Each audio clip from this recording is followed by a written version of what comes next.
La vrille de la dernière fois. Frère Ashbert a dit d'aller au temple Lbas. On ne trouve pas Dieu. Car Dieu n'habite pas dans le temple. L'univers et toutes choses ont TRS par le pré-cleste. Le pré-cleste ne logera jamais dans une maison construite par des mains humaines. Il est absolument impossible pour Dieu d'y habiter. Alors, oh, trouvez Dieu. Ashbert a dit allez vers le Seigneur Christ pour trouver Dieu. Car Dieu habite dans le Seigneur Christ. Prenons un exemple. Regardons cela. Pour faire comprendre aux frères et sœurs que Dieu habite dans le Seigneur. C'est Lazare. Qui était DJ mort depuis 4 jours. Son corps était corrompu. Le Seigneur Jésus est venu. L'antre du tombeau de Lazare. Une grande foule de gens suivait le Seigneur. Le Seigneur a dit, t'es la pierre du tombeau. Alors Marthe l'a immédiatement arrêté en disant, Seigneur, mon frère est DJ mort depuis 4 jours. Il doit DJ sentir mauvais. Le Seigneur a dit, ne t'ai-je pas dit que si tu crois, tu verras la gloire de Dieu. Alors Marthe ne s'y est plus oppose. Puis un groupe de gens, quelques personnes, ont du tombeau de Lazare. La grande pierre te... Ce moment-elle, tout le monde regardait le Seigneur Jésus. Alors, le Seigneur devant tout le monde, a rendu grâce au pré-cleste en disant, Pré, je te rends grâce de ce que tu as exaucé ma prière. Je sais que tu m'exauces toujours. Ma prière. Mais j'ai dit cela à cause de la foule qui m'entoure. Afin qu'ils croient que c'est toi qui m'as envoie. Ensuite, ce moment-elle, le Seigneur s'est tourné vers le tombeau de Lazare et a dit, Lazare, je te l'ordonne, sors. Et Lazare est immédiatement sorti du tombeau. Lorsqu'il est sorti, son corps était encore enveloppé de bandes blanches, enveloppant son corps. Le Seigneur a alors dit la foule, Dliel. Et laissez aller. Ainsi tout le monde fut profondément choqué. Comment Lazare, mort depuis 4 jours, a-t-il pu ressusciter? C'est parce que, qui habite dans le Seigneur Jésus-Christ. Qui a accompli cette œuvre si grande et merveilleuse? C'est le pré-cleste Jéhovah qui l'a fait. Le Créateur contre l'esprit de l'homme. Oh, le placer. Quand l'homme meurt, oh, va son esprit, c'est Dieu qui le décide. Ensuite, il a fait retourner l'esprit de l'homme dans le corps de Lazare. L'esprit de Lazare et retourne dans le corps de Lazare en bas. C'est aussi Dieu qui a ce pouvoir. Et bien que le corps de Lazare ft corrompu et décompose, pourtant, qui est aussi celui qui fait que le corps de l'homme se décompose. C'est Dieu, et qui fait nouveau que le corps décompose. Cesse immédiatement de se décomposer. C'est aussi Dieu. Alors, sur une parole du Seigneur, Lazare ressuscita. Ainsi nous comprenons que le pré-cleste demeure dans le Seigneur Christ. Jéhovah est notre Dieu. Demeure en son Fils, Jésus-Christ. Le Seigneur Jésus-Christ devient le temple de Dieu. Car nous comprenons qu'une parole du Seigneur, alors, Dieu qui demeure dans le Seigneur Christ, va immédiatement guérir Lazare, qui ressuscita immédiatement. Ainsi, croyons-nous que dans le Seigneur Jésus-Christ demeure réellement le vrai Dieu. Frères et sœurs, nous devrions y croire et comprendre que Dieu demeure dans le Seigneur, puisque, aujourd'hui nous comprenons que par le nom du Seigneur Christ, nous trouvons Dieu, alors que sous l'Ancien Testament, le Seigneur Jésus n'était pas encore venu comme homme. Avant l'établissement de l'Ancien Testament, les gens se rendaient tous au temple pour adorer Dieu. Ils y allaient aussi chaque jour, offrir des holocaustes, brûler de l'encens odorant, allumer les lampes du chandelier d'or, pour adorer Dieu. Mais ils ont fait cela pendant plus de 100 ans, peut-être un 500 ans, ou un 600 ans. Une si longue période qui a servi Dieu et a trouvé Dieu. Personne. Mais aujourd'hui nous connaissons le mystère de la vie. Dieu demeure en son Fils, en Jésus-Christ. Alors, nous, au nom de son Fils, Jésus-Christ, pouvons servir Dieu. L'Ancien Testament ne connaissait pas, ne savait pas encore, le chemin de la vie. Pourtant les gens allaient dans le temple pour servir Dieu. Maintenant, nous savons DJ que dans le nom de Jésus-Christ se trouve Dieu.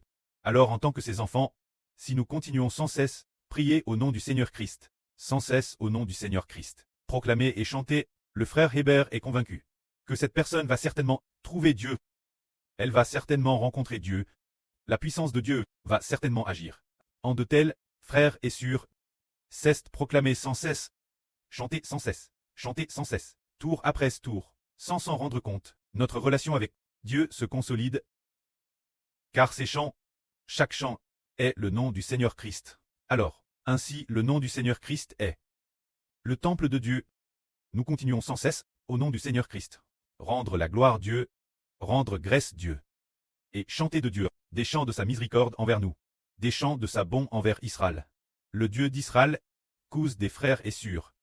Au nom de notre preux, le nom du Seigneur Jésus-Christ, qui est le Fils unique du Précleste. Le nom de notre prêtre, le Seigneur Jésus, il a. Alors, le Précleste, cause de notre prêtre, le nom du Seigneur Jésus, bénira nos frères et sûrs. Et parce que Israël est le Fils de Dieu, et aussi le Fils du Seigneur, alors parce qu'on chante aussi les chants des frères hébreux de l'Israël du Nouveau Testament. Alors le Précleste dit, puisqu'il aime mon fils, Jésus-Christ, et aime aussi mon fils Hébert. Alors je vais cause de ces deux fils les bénir. Alors nous sommes bénis par Dieu. Dans l'Ancien Testament, les gens allaient au temple et ne trouvaient pas Dieu. Dans le Nouveau Testament, puisqu'on trouve Dieu, ne devrions-nous pas chaque jour nous consacrer, le louer et servir Dieu? Dans l'Ancien Testament, il y avait deux tables de l'Alliance. Ces deux tables de l'Alliance étaient places dans l'arche de l'Alliance, et ainsi place au milieu du temple. Alors, pour ces deux tables de l'Alliance, l'arche de l'Alliance fut construite. Pour l'arche de l'Alliance, le temple fut construit, et l'intérieur du temple, il y avait le chandelier d'or et la table d'or, et aussi l'autel d'or. L'antre, il y avait l'autel des sacrifices. C'était pour permettre aux prêtres sur le chandelier d'or, la table d'or, l'autel des sacrifices et l'autel d'or, de servir Dieu. Et maintenant, nous comprenons que l'Esprit de Dieu, qui est l'alliance de Dieu, et l'Esprit du Seigneur, qui est l'alliance du Seigneur, sont dans le frère Hébert, tant que les frères et sûrs ensemble chantent ensemble. Le frère Hébert et les frères et sûrs, ces chansons qu'ils ont créées, chaque chanson contient le nom du Seigneur Christ. Alors on trouvera certainement Dieu, permettant-nous, ses enfants, par le nom du Seigneur Christ, que notre vie réouive une terrestre bonne nourriture. Et puis, cause du Fils du Seigneur, du frère Hébert, nous avons obtenu une vie magnifique. Cela veut dire que, dans notre Ancien Testament, l'homme ne trouvait pas Dieu. Dans le Nouveau Testament, il trouve Dieu, avec le nom du Seigneur Christ comme alliance, et cette alliance vient des deux tables de l'alliance. Les deux tables de l'alliance viennent du nom du Seigneur Christ. Ainsi, les deux tables de l'alliance sont l'Esprit de Dieu et du Seigneur, venant par le nom du Seigneur Christ. Chacune de nos chansons, adorons ensemble, si un jour, nous adorons sans cesse, gardons ce tour de garde, puis cet autre tour de garde. Et puis, on participe soit d'autres services. Sans s'en rendre compte, nous rencontrons Dieu. Notre vie est affermie. La vie en nous, quel point elle grandit bien. Combien elle est noble, tout dépend d'une seule chose. Tout dépend de Dieu, de comment il veut nous façonner. Nous obtenons la vie correspondante. Alors, la vie que le Précleste veut façonner, c'est de façonner ceux qui, au nom de son Fils, Jésus-Christ, louent notre Préclestel Jéhovah. Et de telles personnes, leur vie obtient une bonne édification. Ah, c'est ce que nous disons. Maintenant que le temple commence progressivement, il y a eu le premier temple, et après le premier temple, le second temple. Après avoir été rapidement construit, nous commandons maintenant organiser notre temps pour nous consacrer au service de Dieu. Dans l'Apocalypse, il y a quatre puissants anges chérubins.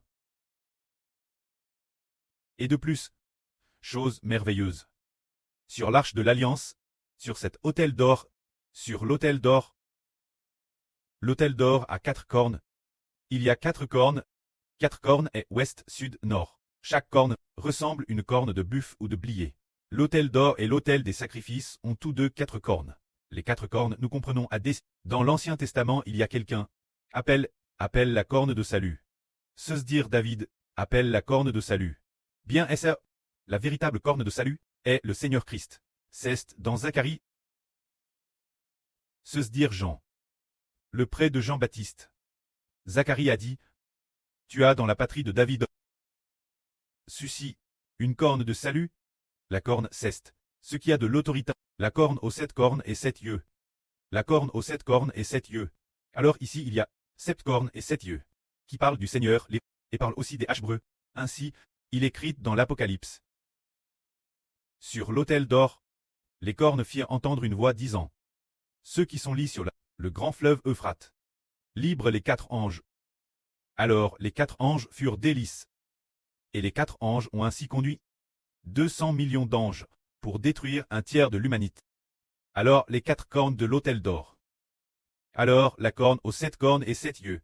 Ces 4 cornes représentent peut-être 4 frères honorables, se dire, représentant les 24 anciens, ou bien des 12 toiles. Les frères honorables, les 4 cornes, ce sont 4 personnes d'autorité. Et l'autel des sacrifices a aussi 4 cornes. Les 4 cornes ont aussi de l'autorité. La corne, c'est l'autorité. Se dire le pouvoir royal, c'est l'autorité d'un roi. Nous comprenons ces 4 anges puissants, conduisant 200 millions d'anges, pendant 1 heure, pour exterminer le tiers de l'humanité. Alors, sous le commandement de qui? Sous celui de l'autel d'or. Le commandement des 4 cornes de l'autel d'or. Nous savons qui se tiendra PRS de l'autel d'or. Ce sont les 24 vieillards. Les 12 toiles ou le grand prêtre, ils sont le PRS de l'autel d'or. Dans ce cas, les 4 cornes de l'autel d'or sont les 4 rois. 4 frères ayant de l'autorité. C'est ce que cela signifie. Et si un frère, ou des frères, ont de la sagesse, et prient continuellement l'autel, alors sans qu'ils s'en rendent compte, les paroles de leur prière s'accomplissent déesse qu'elles sont dites, stablissent déesse qu'elles sont ordonnes. Car, maintenant que nous déclarons au nom du Seigneur Christ, après cette déclaration, la puissance du précleste va par notre bouche qui proclame le Seigneur Christ, déployer sa puissance pour frapper l'ennemi. Ainsi nous comprenons, se dire que dans l'Ancien Testament, les gens allaient au temple, mais ne trouvaient pas Dieu. Et maintenant, c'est dans le nom du Seigneur Christ que nous trouvons Dieu. Si nous avons en le nom du Seigneur Christ une foi totale, alors la puissance de Dieu, cause du nom du Seigneur Christ, s'exécutera selon les paroles de notre bouche. La puissance de Dieu sera envoyée pour accomplir les paroles de notre bouche. Alors, pourquoi accomplit-il les paroles de notre bouche? C'est parce que, dans notre bouche, nous avons dit foi dans le nom du Seigneur. En le proclamant sans cesse, en priant sans cesse, notre foi dans le nom du Seigneur est DJ affermi, ainsi par la foi, dans le nom du Seigneur Christ, ainsi par la foi. Alors, notre bouche reçoit de l'autorité. L'autorité de Dieu sort de notre bouche, car le prêtre a fait alliance, donnant le nom du Dieu Tout-Puissant, son Fils, notre Seigneur Jésus-Christ, afin que nous, tous ceux qui proclamons le nom du Seigneur Christ, soyons accompagnés de l'autorité de Dieu. Alors, les 4 cornes de l'Apocalypse, se dire les 4 cornes de l'autel d'or, disent, libre les 4 anges qui sont lits sur le grand fleuve Euphrate. Ces 4 anges, on ne sait pas depuis combien de temps ils étaient lits par Satan et les anges Tchous. Nous ne le savons pas. Mais un tel ordre a été donné. Il semble donc que les frères, ce groupe de frères qui prient, déesse qu'ils prient, déesse que leur bouche prie, la puissance de Dieu, parce que nous croyons, au nom du Seigneur Jésus, exauce notre voix, exauce notre prière. C'est pourquoi nous disons que ceux qui étaient lits au grand fleuve de l'Euphrate, les 4 anges ont été libres, c'est par la foi au nom du Seigneur. Alors ces 4 anges ont été libres, ils ont tué un tiers de l'humanité, tuant les méchants, et faisant triompher Israël, que la gloire soit rendue au prêtre et au Seigneur. Amen.